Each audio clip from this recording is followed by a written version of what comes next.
Assalamualaikum warahmatullahi wabarakatuh. Selamat pagi semuanya. Jadi di sini kami akan Waalaikumsalam. presentasikan hasil tugas kelompok kami dengan beranggotakan yang pertama Diki Purnomo, NIM 144, Mulyaniko Adi Prasojo, NIM 150, Zaki Zaidani Sali, NIM 159, Fadil Muzaki Budianto, 160, Rizky Ramadhani, NIM 170. Next, pendahuluan. Siapa sih Liam Cohen Hian? Yang pertama, orang penting, jurnalis, atau politisi. Next. Latar belakang. Nama Liam Cohen Hian lahir di Banjarmasin 3 November 1897. Etnis Tionghoa atau peranakan Tionghoa sampai Indonesia. Berprofesi sebagai seorang jurnalis dan aktivis politis. Next. Historinya, lahir di Banjarmasin, Liam Cohen Hian lahir di Banjarmasin tahun 1897 dari keluarga pengusaha Tionghoa peranakan. Beliau adalah anak sulung dari 7 bersaudara. Tidak menyelesaikan pendidikan di sekolah Eropa, tetapi bekerja sebagai juru tulis si Shell Oil Company Balikpapan. Next.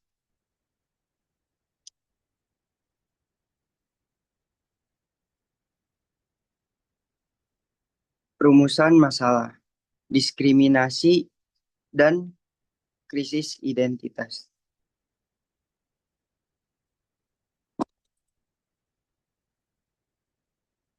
Sebentar.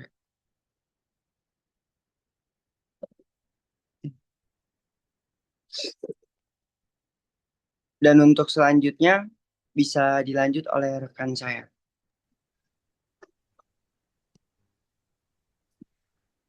Baik, terima kasih atas waktunya dan terima kasih juga dari Mas Jack. Oke, bisa eh, diandu Mas, diandu Mas. Sebelumnya dari yang histori,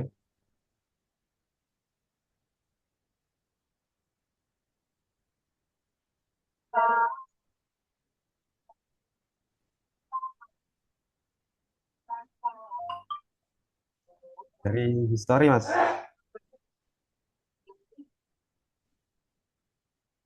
Oke, sebelumnya perkenalkan saya Rizky Ramadhani, NIM 170. Di sini saya akan melanjutkan presentasi dari kelompok 4, yaitu tentang biodata atau sejarah dari Lim Kuan Hian. Ya, dari histori sendiri, beliau lahir di Banjarmasin tahun 1897 dari keluarga pengusaha Tionghoa peranakan.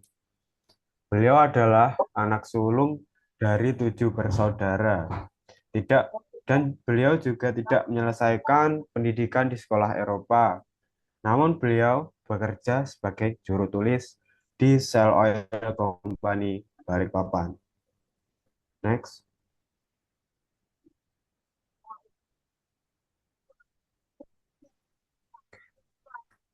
Dalam rumusan masalah ini, yaitu eh, problema-problema yang dihadapi dari Lim Kuan juga ada krisis identitas. Dari diskriminasi sendiri yang dialami oleh Lim Kuan Yean, yaitu ada, belum Mas, belum next Mas,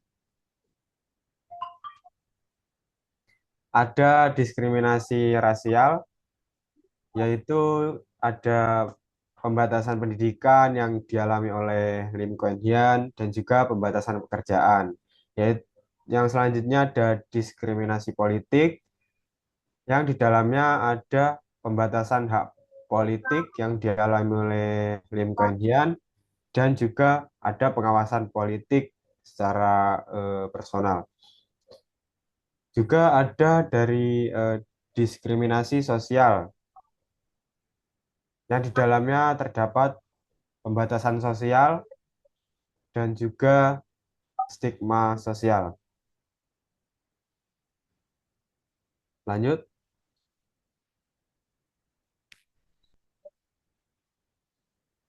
karir awal dari Lim Kuan Hian sendiri yaitu yang pertama menjadi jurnalis di Banjarmasin dan bekerja di surat kabar Penimbangan. Menjadi jurnalis di Banjarmasin, Lim Kuan Hian memulai karirnya sebagai jurnalis di Kalimantan Selatan. Ia bekerja di surat kabar lokal dan memulai karirnya sebagai penulis atau jurnalis. Pengalaman ini membantunya membangun kemampuan menulis dan meliput berita. Untuk perusahaan lokalnya yaitu Penimbangan. Dua, yaitu berlayar ke Surabaya saat Perang Dunia I untuk bekerja di Joint Geo. Beliau berlayar ke Surabaya saat Perang Dunia I. Selama Perang Dunia I tersebut, beliau Kuan Hian berlayar ke Surabaya, Jawa Timur. Dia kemungkinan besar bekerja sebagai juru tulis atau jurnalis di kapal Surabaya. Pengalaman ini membantunya memperluas pengetahuan dan pengalaman tentang dunia luar.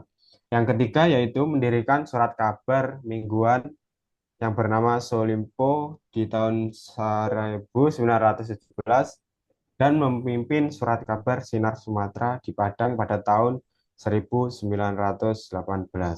Sinar Sumatera ini atau bisa disebut atau juga eh, dipimpin oleh Lim Kuan Hian yang menjadi salah satu surat kabar terkemuka di Sumatera pada saat itu. Untuk materi selanjutnya bisa dilanjutkan oleh rekan saya. Terima kasih.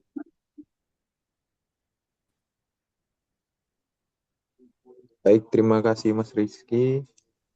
Di sini saya akan melanjutkan dari pengalaman beliau. Eh, nah, pengalaman singkatnya beliau ini seperti yang sudah disinggung oleh teman-teman saya sebelumnya.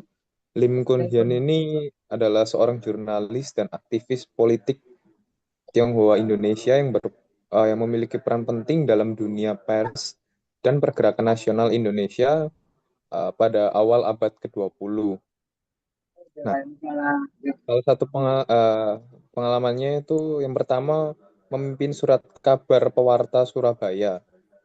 Pada tahun 1921, Lim Kun Hian ini bergabung dengan surat kabar pewarta Surabaya di Surabaya. Di sini ia mulai menonjol sebagai jurnalis dengan karya tulisannya yang kritis, terutama dalam mengkritisi kebijakan-kebijakan yang dibuat oleh pemerintah kolonial Belanda. Keterlibatannya di Pewarta Surabaya ini menandai awal karirnya dalam dunia jurnalistik. Lalu juga memperkuat reputasinya sebagai suara yang vokal dalam memperjuangkan hak-hak masyarakat Tionghoa Indonesia serta mendukung gerakan nasionalisme Indonesia. Lalu yang kedua ini menjadi pemimpin redaksi Suara Publik tahun 1925 dan mendirikan Sinchitpo. Nah, pada April 1925 ini Lim Kun Hian ini diangkat sebagai direktur pertama surat kabar Suara Publik. Di bawah kepemimpinannya, Suara Publik menjadi platform penting bagi penyebaran ide-ide nasionalisme dan uh, kritik terhadap pemerintah kolonial. Namun pada tahun 1929, ia meninggalkan Suara Publik dan mendirikan surat kabar baru bernama Sinjitpo atau mungkin biasa dikenal dengan Harian Baru. Melalui Sinjitpo ini, Lim Kun Hian terus mengadvokasi dan mengintegrasikan komunitas Tionghoa Indonesia ke dalam masyarakat Indonesia dan mendorong partisipasi aktif mereka dalam perjuangan kemerdekaan. Lalu mengulas sedikit untuk yang pengalaman ketiga tadi tentang mengalami masalah keuangan di Sinchitpo dan mendirikan Sintitpo. Nah, sayangnya ini Sinchitpo ini menghadapi berbagai tantangan ya, termasuk krisis keuangan akibat tekanan dari pemerintah kolonial Belanda. Nah, akhirnya pada 19 Desember 1929, Lim Kun Hian ini mengubah nama Sinchitpo menjadi Sintitpo atau yang biasa dikenal sebagai Harian Independen. Perubahan ini mencerminkan tekadnya untuk tetap mempertahankan kebebasan pers dan terus menyuarakan aspirasi rakyat meskipun menghadapi berbagai hambatan. Mungkin bisa di next. Nah, untuk tujuannya sendiri, yang pertama itu menentang kolonialisme dan diskriminasi, seperti yang sudah dijelaskan oleh Mas Rizky tadi ya, tentang diskriminasinya ini. Selain itu juga dalam tujuannya ini Lim Kun Hian ini terus memperjuangkan untuk melawan politik adu domba dari kolonial Belanda.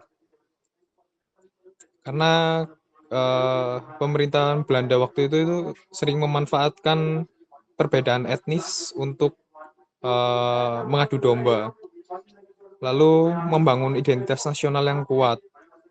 Nah, Lim Kun Hian ini percaya bahwa rasa kebersamaan dan kewarganegaraan yang melampaui perbedaan etnis sangat penting untuk mencapai kemerdekaan dan perkembangan negara di masa depan. Dengan menanamkan gagasan bahwa semua orang yang tinggal di Indonesia adalah bagian dari satu bangsa. Jadi Lim Kun Hian ini berusaha untuk menghapus batasan-batasan yang sengaja diperkuat oleh kebijakan kolonial Belanda. Lalu mencapai keadilan politik dan sosial. Nah, seperti yang sudah dijelaskan tadi bahwa Lim Kun Hian ini beliau termasuk sebagai aktivis ya. Selain tidak hanya memperjuangkan kebebasan politik, beliau juga ini berusaha menciptakan masyarakat yang lebih inklusif dan adil.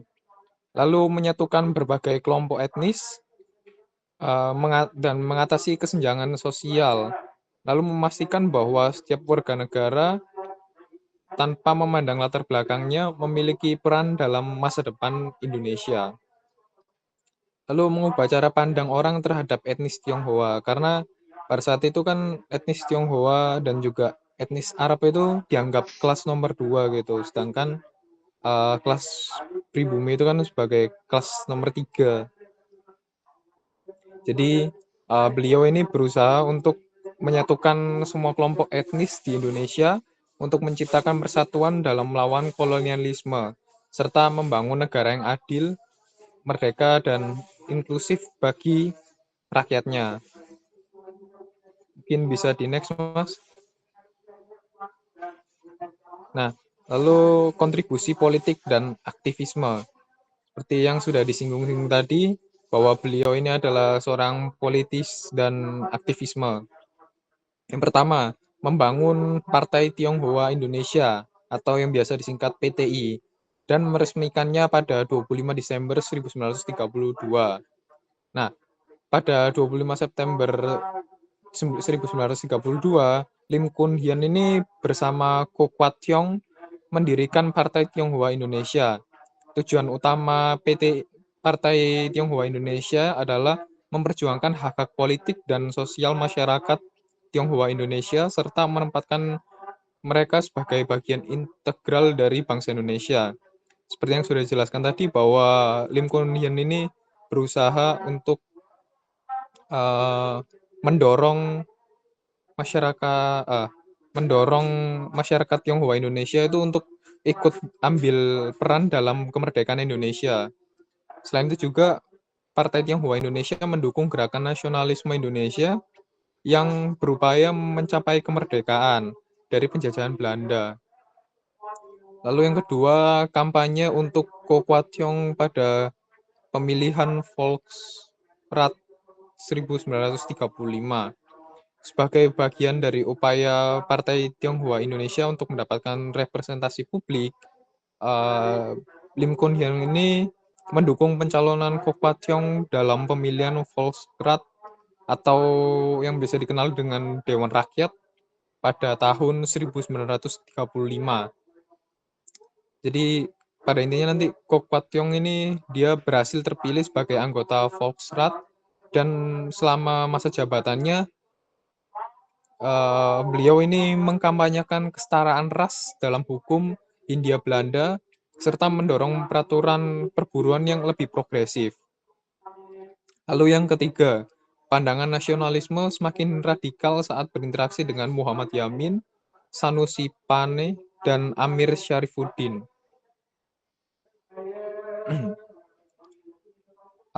Interaksi Lim Kun Hyun ini dengan tokoh-tokoh nasionalis itu justru memperdalam dan memperkuat pandangan nasionalismenya. Melalui diskusi dan kolaborasi, Lim Kun Hyang ini mengembangkan pemikiran yang sedikit lebih radikal mengenai identitas kebangsaan dan pentingnya persatuan lintas etnis dalam perjuangan kemerdekaan Indonesia. Pengaruh dari tokoh-tokoh seperti Muhammad Yamin, Sanusi Pane, dan Amir Syarifuddin itu membantu Lim Kun Hyun dalam merumuskan strategi politik yang lebih inklusif dan progresif. Selain itu, hal ini juga mencerminkan komitmen beliau terhadap pembentukan Indonesia yang merdeka dan berdaulat.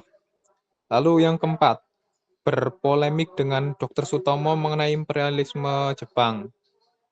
Nah, waktu menjelangnya Perang Dunia Kedua, terjadi perdebatan hebat gitu antara kaum intelektual Indonesia mengenai sikap terhadap Jepang. Lim Kun Hyun ini terlibat dalam polemik dengan Dr. Sutomo terkait pandangan mereka tentang imperialisme Jepang. Sementara beberapa tokoh itu melihat Jepang sebagai alternatif terhadap dominasi Barat. Lim Kun Hyun ini beliau tetap kritis terhadap segala bentuk imperialisme, termasuk yang dilakukan oleh Jepang. Perdebatan ini mencerminkan bahwa komitmen Lim Kun Hyun terhadap prinsip-prinsip anti-kolonialisme dan kedaulatan nasionalnya, serta kehati-hatiannya dalam intervensi kebijakan asing atau kekuatan asing yang berpotensi untuk menjadi bentuk penindasan baru bagi bangsa Indonesia. Jadi melalui berbagai kontribusinya dalam bidang politik dan aktivisme, Lim Kun Hyun ini memainkan peran penting dalam memperjuangkan hak-hak masyarakat Indonesia, terutamanya masyarakat Tionghoa Indonesia, dan mendorong mereka untuk ikut andil dan ikut bagian dalam kemerdekaan Indonesia. Untuk materi selanjutnya akan dilanjutkan oleh teman saya yang bertugas. Terima kasih.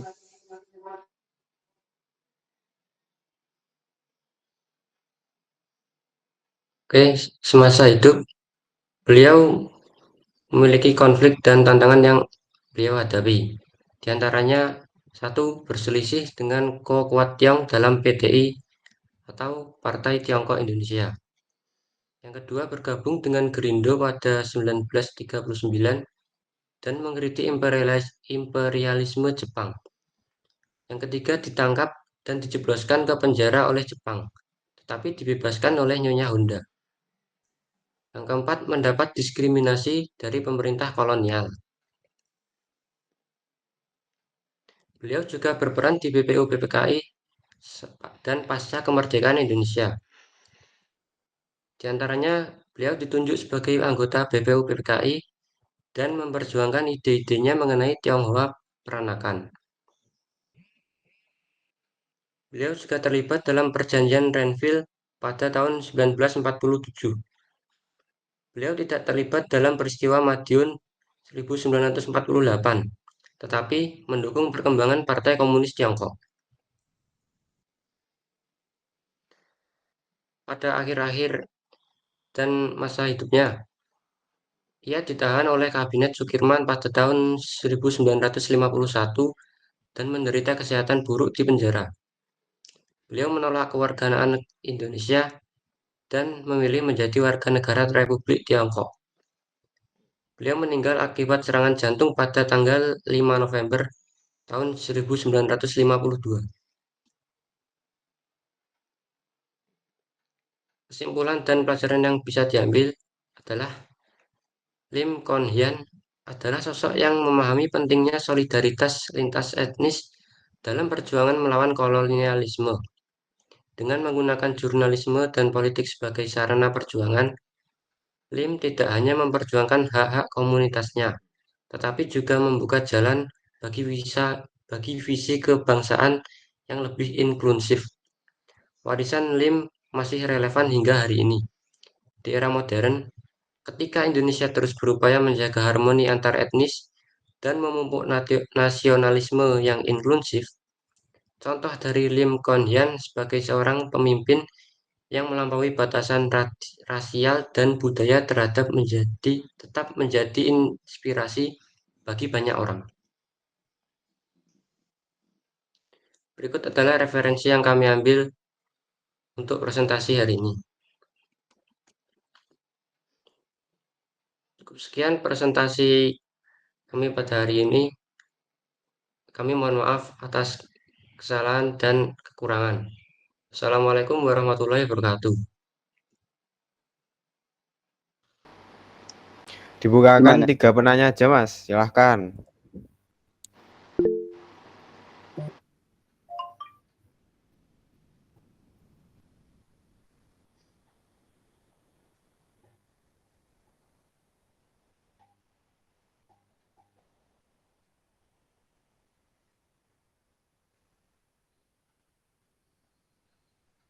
Cukup.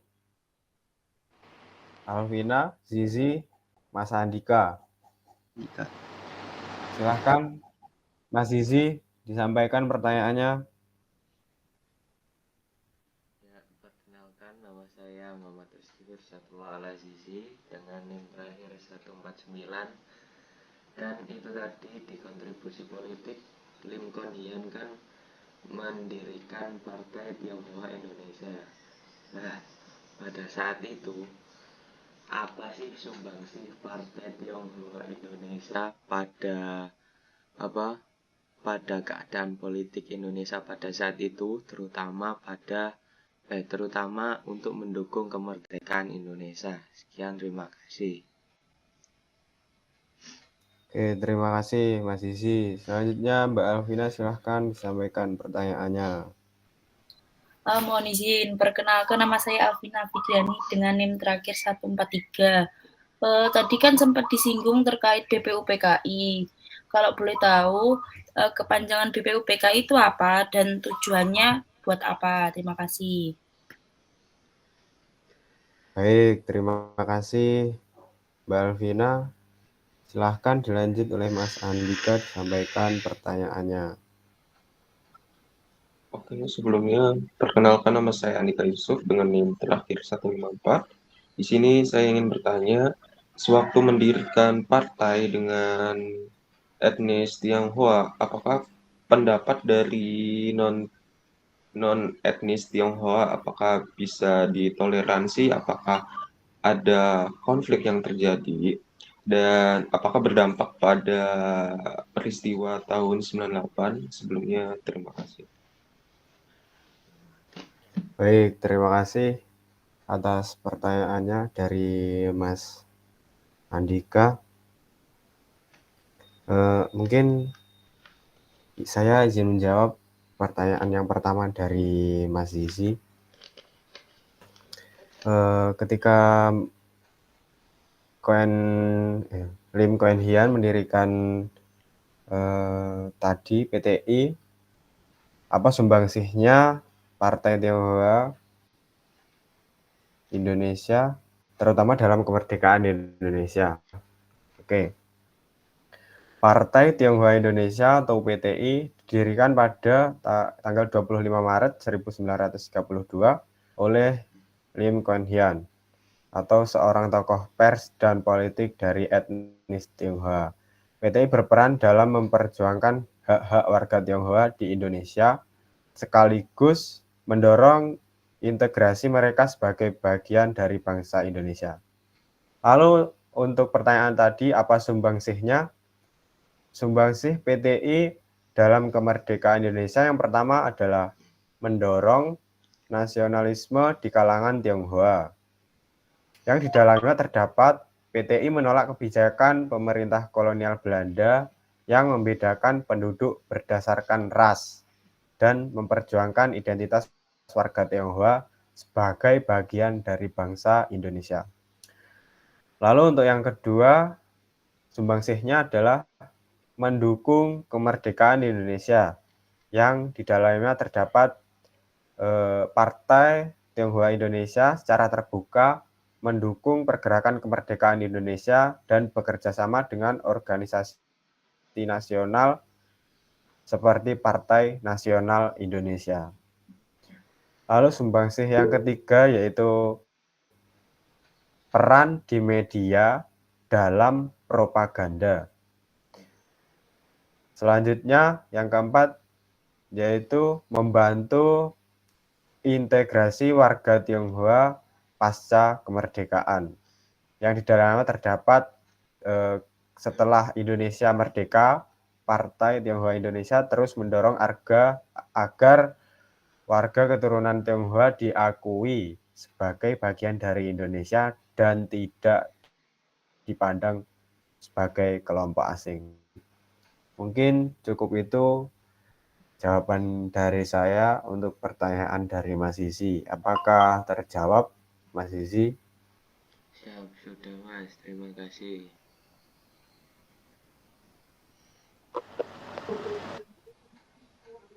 Oke, terima kasih. Mungkin untuk pertanyaan selanjutnya bisa dilanjut oleh rekan saya. Mohon izin Mas Rizky untuk menambahkan sedikit mengenai jawaban pertanyaan 1 dan menjawab pertanyaan ketiga. Oh iya. Untuk sedikit penambahan saja pada Silakan, Mas. ya Mas, menambahkan sedikit karena ini cukup berkaitan juga dengan jawaban nomor 3 ya. Justru Partai Tionghoa Indonesia ini menjadi inspirasi untuk partai etnis lainnya itu terbentuk.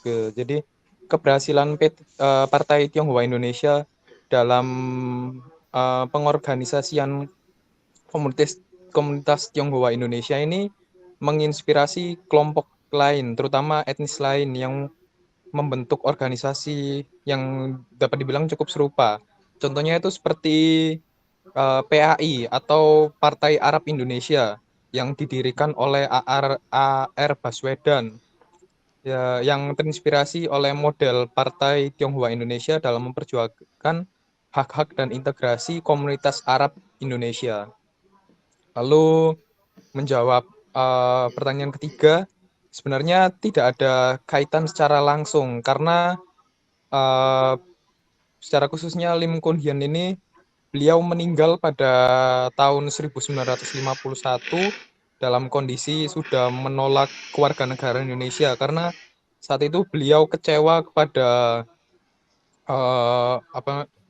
tindakan pemerintahan Indonesia yang meskipun beliau memiliki kontribusi yang sangat besar dalam memperjuangkan hak-hak masyarakat Indonesia, terutamanya masyarakat Tionghoa Indonesia, namun ketika beliau butuh bantuan justru dihiraukan oleh rekan-rekan seperjuangannya. Lalu Partai Tionghoa Indonesia ini tidak memiliki hubungan secara langsung dengan peristiwa 1998. Cukup Mas, terima kasih. Oke, terima kasih Mas Niko. Apakah sudah terjawab pertanyaan dari Mas Andika? Oke, terima kasih. Selanjutnya yaitu silahkan dari rekan saya untuk menjawab pertanyaan dari Mbak Alvina tadi, yaitu apa kepanjangan dari BPUPKI dan apa manfaatnya? Silahkan. Baik, di sini saya akan menjawab pertanyaan dari Mbak Alvina. Apa kepanjangan dari BPUPKI? BPUPKI tersendiri mempunyai kepanjangan Badan Penyelidik Usaha Persiapan Kemerdekaan Indonesia. Tujuan utama dari BPUPKI itu yaitu mempersiapkan dasar dan rencana kemerdekaan Indonesia. Pada saat penjajahan Jepang, pada 1 Maret 1945, BPUPKI itu dibentuk dengan mempelajari dan menyelidiki hal-hal penting terkait pembentukan negara Indonesia yang merdeka. Yang kedua itu menyusun dasar negara dan konstitusi Indonesia, membahas bentuk pemerintahan dan sistem kenegaraan yang akan diterapkan setelah Indonesia merdeka. Terus pada sidang pertama BPUPKI tanggal 29 Mei sampai 1 Juni 1945 membahas dasar negara yang akhirnya melahirkan konsep dari Pancasila tersendiri. Pada sidang kedua tanggal 10 sampai 17 Juli 1945 membahas rancangan UUD 1945 dan bentuk pemerintahan Indonesia. Mungkin cukup menjawab dari pertanyaan Mbak Alvina. Sudah cukup.